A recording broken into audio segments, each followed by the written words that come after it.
নমস্কার শ্রোতাগণ, চলে এসেছি ফিরোজা গল্পের চতুর্থ পর্ব নিয়ে। কুহু বলা শুরু করল। শুক্রবার, খুবই শুভ দিন।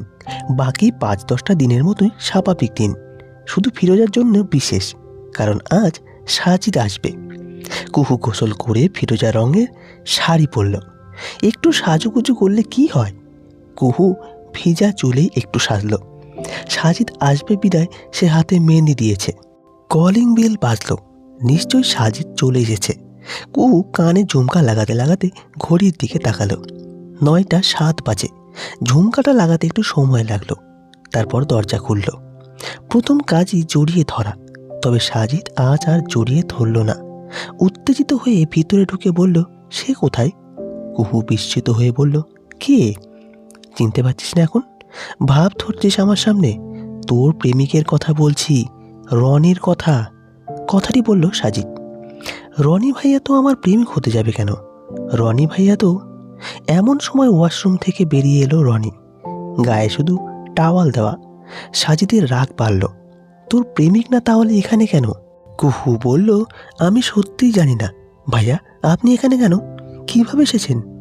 রনি বলল, নাটক করছো কেন? ধরা তো পড়ে গেছি, তাহলে সত্যিই বলো। কাল রাতে তুমিই তো ডেকেছিলে। সাজিদ বলল, ছি ফিরো, ছি। এই আপনি মিথ্যা বলছেন কেন? সাজিদের হাত ধরে বলল, বিশ্বাস করো উনি মিথ্যা বলছে, আমি এ বিষয়ে কিচ্ছু জানি না। সাজিদ হাত ঝাড়া দিয়ে বলল, কিচ্ছু জানো না? তাহলে জুতা কার? রনি পরে দেখালো জুতাটা তার হবেই তো, কারণ জুতাটা তো সত্যিই রনির। কুহু ভার্সিটিতে যাওয়ার সময় নন্দিনীকে চাবি দিয়ে যায়, সেই হয়তো এসেছিল রনিকে নিয়ে। তুমি বিশ্বাস করো সাজিদ, আমি কিচ্ছু করিনি। আমার পবিত্র ঘরটাকে কেন অপবিত্র করলে ফিরো?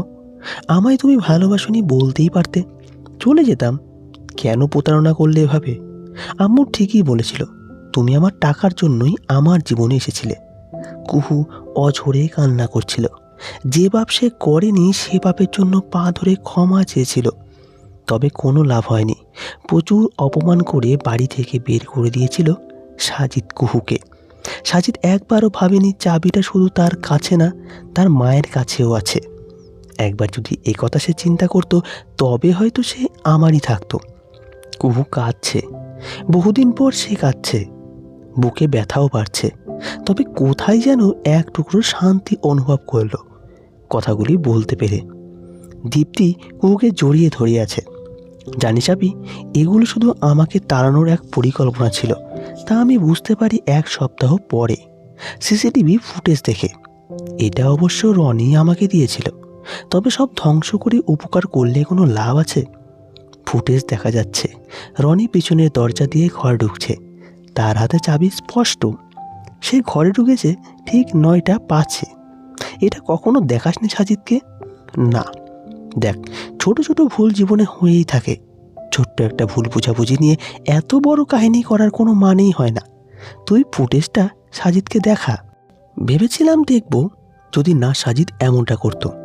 আকন্দ ভিলা থেকে চলে আসার পর আমি ছোট্ট একটা বাসা নিয়েছি, ২ রুমের ছোট্ট বাসা, টিন সেট বিল্ডিং।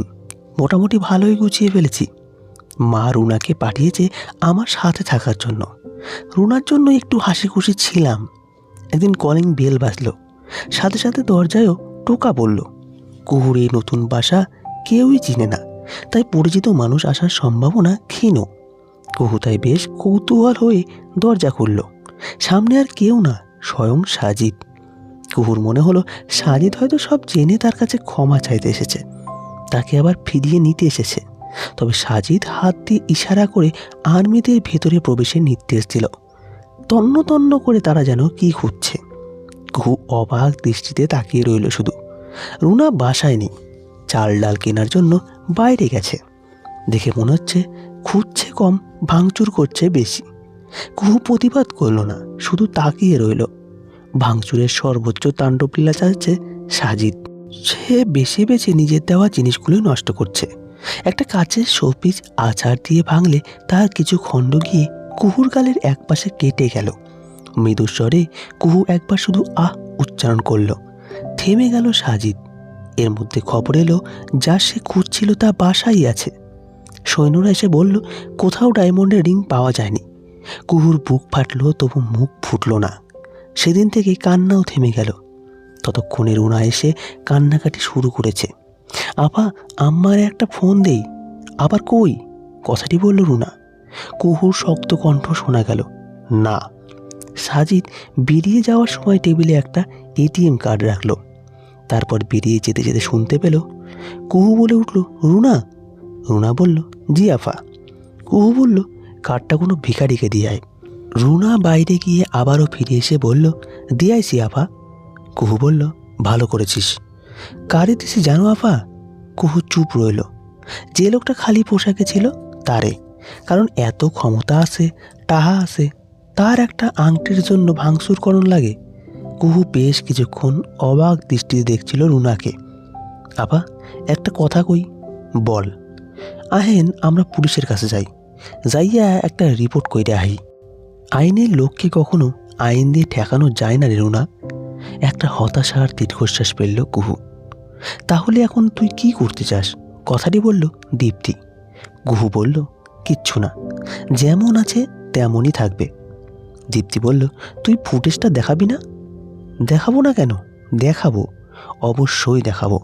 তবে ওর অষ্টম বিবাহ বার্ষিকীতে, অথবা সাজিদের মরার আগে, অর্থাৎ শেষ বয়সে, যাতে ধুকে ধুকে মরে। কিন্তু মনে রাখিস, কসম দিছস, কোনো চালাকি করার চেষ্টা করবি না। যা, দরজা খোলাবি, মা আসছে। কথাটি বলল কুহু। দীপ্তি সত্যিই খেয়াল করেনি। দরজাটা খুলে দেখে সত্যিই মা এসেছে। কুহুর মা কুহুকে খাইয়ে দিচ্ছে। কুহুও চুপচাপ খাচ্ছে। কে জানে এমন দিন আবারও কখনো আসবে কিনা। অবশেষে সব ছেড়ে নতুন গন্তব্যের জন্য চুপি চুপি গাড়িতে উঠল কুহু। 2 ঘন্টা পর ফ্লাইট। সে এখন ঢাকার অদূরে অবস্থান করছে। গাড়ি চলেছে স্বাভাবিক গতিতে। কুহু বিয়ের কার্ডটা খুলল। কনের নাম জান্নাতুল জেমি ও বরের নাম সাজিদ আকন্দ। উভয় লেখায় ঝলমল করছে। 2 লাইন গান গাইতে মন চাচ্ছে। গাইবে না করেও গুনগুনানো শুরু করলো। গান তার ইমোশনকে প্রতিফলন করছে স্পষ্টভাবে। 2 চোখ আমার অন্ধ হোক, বন্ধুর পাশে অন্য লোক, কেমন করে সইব আমি এমন অবিচার। আল্লাহ তো তার চোখ অন্ধ করবে না, তাই সে নিজেই চলে যাচ্ছে, যাতে দূরে কোথাও অন্ধের মতোই থাকতে পারে। তো বন্ধুরা, এই ছিল ফিরোজা গল্পের 4র্থ পর্ব। এর পরবর্তী পর্ব অর্থাৎ শেষ পর্ব জানার জন্য আমাদের চ্যানেলটি সাবস্ক্রাইব করে আমাদের সঙ্গে থাকবেন। আর হ্যাঁ, যদি গল্পটি আপনার মন ছুঁয়ে যায় তাহলে অবশ্যই গল্পটিকে একটি লাইক দেবেন। ধন্যবাদ সকলকে। ভালো থাকবেন, সুস্থ থাকবেন।